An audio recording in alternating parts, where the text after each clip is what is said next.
Bonjour les amis, alors je suis super content parce qu'il ne pleut pas et j'ai pas compté les jours, mais en région parisienne, ça fait 4 ou 5 mois que c'était pas arrivé. Alors pourquoi est-ce que je suis super content? Parce que je vais pouvoir tester ça. Alors qu'est-ce que c'est ça? C'est un tube d'allonge qui permet de faire de la macro sans avoir à acheter un objectif macro. Alors ça vaut entre 15 et 100 euros selon la qualité du matériel et puis selon qu'on veuille ou non garder les automatismes de l'appareil comme l'autofocus par exemple qui passe par les petits connecteurs qui sont là. Alors bon, moi je m'en sers pas parce que je préfère en général utiliser l'appareil en mode manuel, mais en fait je sais qu'il est de bonne qualité parce qu'il est bien mat à l'intérieur et c'est très important parce qu'il ne faut pas que la lumière se reflète à l'intérieur, tout simplement parce que cet accessoire-là, on va le placer entre le boîtier et l'objectif et c'est ce qui va nous permettre d'avoir un facteur de grossissement très important. Plus on en met,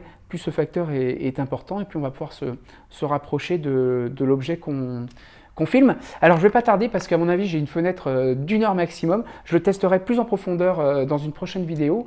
Mais là j'avais trop hâte, ça fait trop longtemps que je l'ai et que j'ai envie de voir ce que ça donne. Alors c'est parti!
Bon, et ben voilà, j'ai eu 1 heure de ciel bleu, un petit miracle parce qu'il pleut.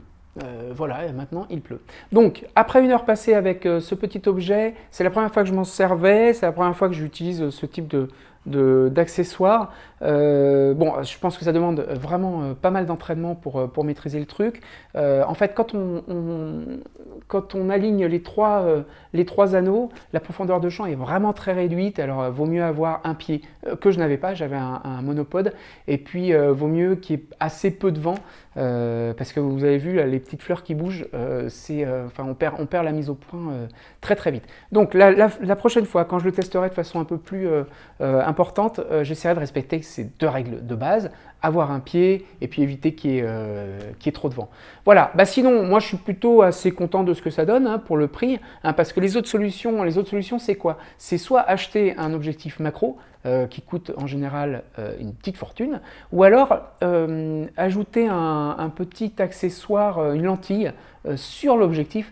Mais alors dans ce cas-là, c'est compliqué parce que alors j'ai jamais testé, mais on rajoute un verre par-dessus l'objectif, c'est-à-dire que si ce verre est de mauvaise qualité, je pense que ça flingue toute la qualité de l'objectif qui est derrière. Ça, il n'y a pas de verre, hein, c'est totalement creux, donc il n'y a rien dedans, donc on ne met rien devant l'objectif. Reste comme je le disais tout à l'heure, à quand même s'assurer qu'à l'intérieur c'est bien mat, parce qu'il ne faut évidemment pas que la lumière se reflète à l'intérieur, et je sais qu'il en existe qui sont moins bien faits. C'est pour ça que si vous voulez tester ce produit-là, je vous mets le lien dans la description, histoire que vous puissiez l'acheter vous aussi. Voilà, alors moi je suis plutôt content. J'ai une grosse marge de progression, mais ça va venir, il suffit de s'entraîner. Sur ce, je vous laisse. Ciao!